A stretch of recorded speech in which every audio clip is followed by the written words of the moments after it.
That shelf's top picks for TIFF 2025. Move over, Oprah and Uma.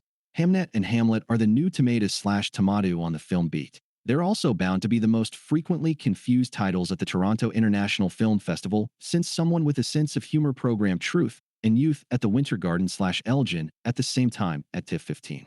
It was chaos with two of the festival's buzziest cues side by side. In anticipation of the 2025 Toronto International Film Festival kicking off next week for its 50th edition, and the battle royal of single-ticket day quickly approaching, that shelf asked its writers to share their picks for the three films atop their TIFF watch lists. Knives will be out, machines will be smashed, and hams will be both net and let. Online movie streaming services. I'm a sucker for all things Shakespeare, be it a new adaptation of one of his works or, like Hamnet, a look at the playwright himself. Primarily, when it explores his relationship with his wife and family, a side we know less about, even if much of it is supposition. Add a pedigree cast like Paul Mescal, Jessie Buckley, and then Chloé Zhao behind a camera, and it shoots to the top of my must-see TIFF list. I'm as much a sucker for gothic drama as I am for the Shakespearean kind. This film from New Zealand is set to explore colonial trauma amid a backdrop of stuffy Victorian restrictions, and it fits perfectly into the category of the former. It seems it might be in the vein of Jean Rhys-Wide Sargasso Sea, the striking Jane Eyre prequel that explores similar themes, and given that Marama co-stars Toby Stephens, my personal favorite of the many on-screen Mr. Rochesters, it seems it could be a real hidden gem perfectly calibrated for me. One of two. Richard Linklater. Films at TIFF this year. This drama-cum biopic explores the career of songwriter Lorenz Hart on the opening night of Oklahoma, a new musical by his former colleague Richard Rodgers and Rodgers' new writing partner, Oscar Hammerstein III. In the face of the second duo's success, Hart can often become a footnote in musical history. Still, he's well worth the bio treatment, especially by such a great team. Hart is played by Ethan Hawke and Rodgers by Andrew Scott, in a performance that won a prize at Berlin. This one is likely to please fans of Broadway past and festivals present alike. There isn't a genre that I love more than a whodunit/murder mystery, and Rian Johnson has been brilliantly representing the field since the first. Knives Out. Film premiered at TIFF in 2019. Even in the midst of the pandemic, he delivered. Glass Onion, a Knives Out mystery, which also premiered at TIFF. Now, he's bringing the whole thing home with Wake Up, Dead Man. This third entry appears to be darker in tone than the previous two installments and more in line with a classic Agatha Christie novel, and it's easily my most anticipated movie of the festival. There's also something extremely rare about a film trilogy that has all three of its world premieres at TIFF. Only a handful of actresses have me in the palm of their hand in the sense that I will see any project they put out, and Elizabeth Olsen is one of them. Similar to the Knives Out franchise, Olsen has had 3 films premiere at TIFF within a very short period of time. Her Netflix drama, His 3 Daughters, premiered in 2023, and her gripping sci-fi film The Assessment premiered at the festival last year. David Frayn's latest film, Eternity, marks the third installment in the Olsen/TIFF trilogy. It follows a woman who dies and must choose between spending eternity with her husband, Miles Teller, or her first love, Callum Turner, who died young. Needless to say, this is one love triangle I can't wait to see unfold.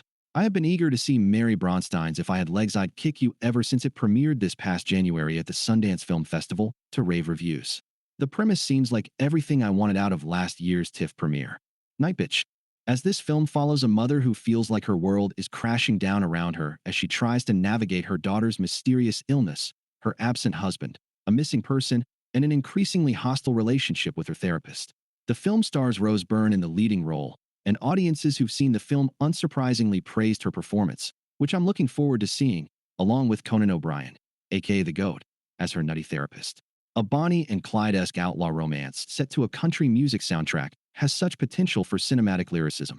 Running from the Police puts a lot of pressure on a young relationship, which should allow stars Samara Weaving and Kyle Gallner to explore the many phases of new love within a compressed timeline. As emotions run high, Caroline's commitment to her newfound criminal lifestyle may not be the only thing to run thin. Best headphones deals.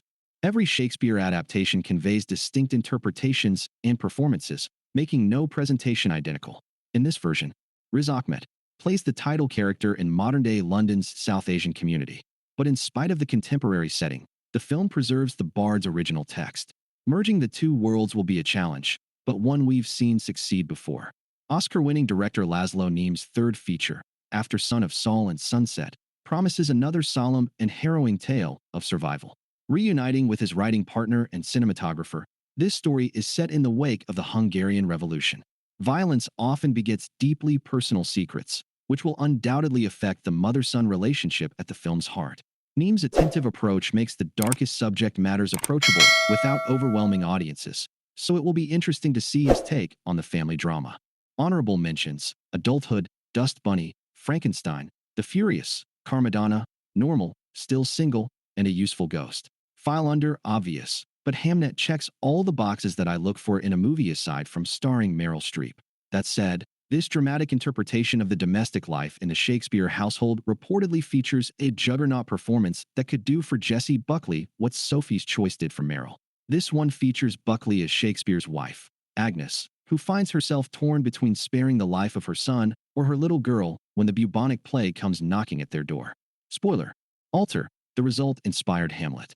But how director Chloé Zhao, Nomadland, brings the terrific book by Maggie O'Farrell to life could be one of the festival's biggest thrills, especially if she gets real-life Elizabethan actors to round out the cast.